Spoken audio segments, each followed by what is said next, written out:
So recall that the skull was divided into the cranial division and the facial divisions. And in total, we saw 22 bones belonging to the skull. Here we'll focus on the facial bones of the skull, since in the previous lecture segment, we had just reviewed the cranial bones. So the facial bones have no direct role in supporting and protecting the brains. We saw that those were the functions of the cranial bones. Rather, the facial bones house the special sensory organs, like those belonging to the ears, the eyes, or the nose. We also see that these bones contain passages or openings for food and air. The facial bones contain the upper and lower jaws that secure the teeth.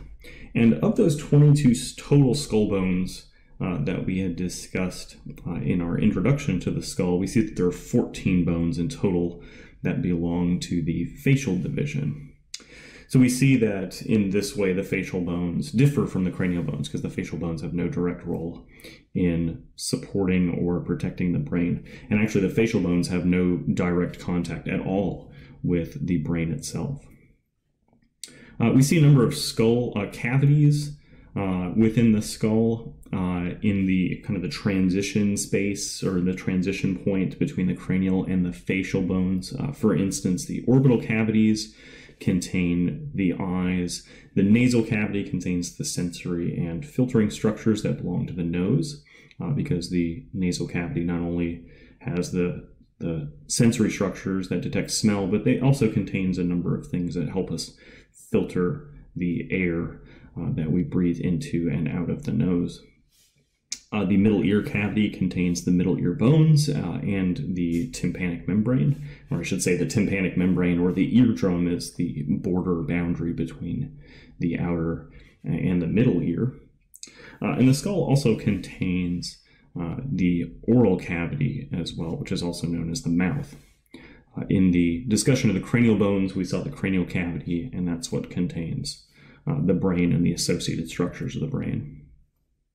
So some of the cranial and the facial bones contain sinuses, which help to make the skull lighter and also act as resonance chambers for voice and speech. And so these sinuses are really just kind of air-filled cavities or spaces in the bones that are usually lined with an epithelial-type tissue, but their purpose is to make the skull lighter so that the skull bones are not completely solid structures, but still supportive. The bones that contain the sinuses are the frontal bones, or the frontal bone, I should say, which is a cranial bone, the sphenoid bone, and the ethmoid bones, also both of which are the cranial bones or belong to the cranial division. I don't actually see the sphenoid bone labeled in this diagram, and it might not be. This might be too anterior of an image here from through which they've sectioned here, but we can see the ethmoid bone, which is a bone that's located between the two eye sockets and is also part of the nasal cavity as well. We also see sinuses in the maxilla bones. The maxilla are the bones that belong to the upper jaw and contain the upper set of teeth. So let's take a look at the facial bones. So if we start with a inferior view of the skull, looking up at the skull from underneath with the mandible removed, which is the lower jaw. We'll see the mandible in other diagrams here.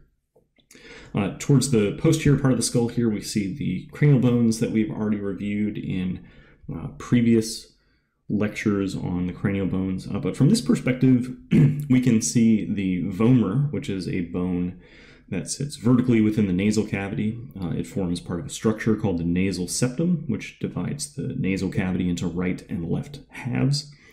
The inferior part of the nasal septum is constructed from the vomer bone, which, while the superior part of it is formed from a structure that's called the perpendicular plate, which belongs to the ethmoid bone. So you have the perpendicular plate that comes down, the vomer bone that comes up, and they both meet in the middle of the nasal cavity and form that nasal septum, making a nice clean division between the right and left halves of the nasal cavity. So we see the vomer bone here. It kind of looks like a little arrow shape here, but it's really kind of flat and really almost vertical in its shape. And so we're only seeing kind of the back part of it here that links up with the sphenoid bone. From this diagram as well, we also see the two palatine bones. This is the right palatine. This would be the left palatine bone. And these bones form part of what's called the bony hard palate. The bony hard palate is the bony roof of the mouth that's also constructed from the maxilla bones, which you can see here. The maxilla hold the upper set of teeth, and they form, the hard palate is formed anteriorly by the maxilla and posteriorly by the palatine bones. So both the maxilla and the palatine bones form this collective structure called the hard palate. From this diagram too, we can also see the zygomatic bones, which are the bones that belong to the cheeks, and they make a connection with our temporal bones on the lateral part of the skull. And so these are really the four of the facial bones that we can see from this particular diagram. So let's take a different perspective and review the remainder of the facial bones. So from an anterior view, we can more easily see a good majority of the facial bones. We could see the two nasal bones here, which form the bony bridge of the nose, the two maxilla bones, which we saw just a few minutes ago, which hold the upper set of teeth, the singular mandible here, which is kind of U-shaped, and it holds or carries the lower set of teeth, and the mandible forms the lower jaw. The mental foramina that you see on the right and left sides of the mandible allow nerves and blood vessels to pass through these openings and to the skin that sits on the chin there. We also see from this diagram as well the two zygomatic bones, one on the right, one on the left, which form the lateral parts of the cheeks and join up with both the frontal bones, or the frontal bone and the temporal bones. We also see, looking into the nasal cavity here, we can see the vomer, which we talked about earlier, that kind of vertical, that thin vertical bone that makes up the inferior aspect of the nasal septum. Looking into the nasal cavity as well, we also see two bones on the lower kind of lateral sides of the nasal cavity called the inferior nasal concha. If you wanted to say both of these, you would say conchae. So these are, conchae is plural, concha is if you're just referring to one of these bones. So the inferior nasal conchae are thin curved bones that project from the lateral walls of the nasal cavity. And we can see those from this perspective, and really only from this perspective since they're inside the nasal cavity. From a lateral view of the skull, we can now see the last of the facial bones that we have yet to identify in this diagram. It's a thin rectangular bone that sits essentially between the maxilla and the ethmoid bone here. It's called the lacrimal bone.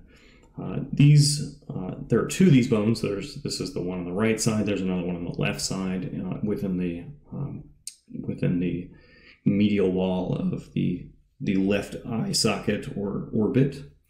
And these bones contain a deep groove with a structure that's called, in living tissue, there's a structure in here called the lacrimal sac.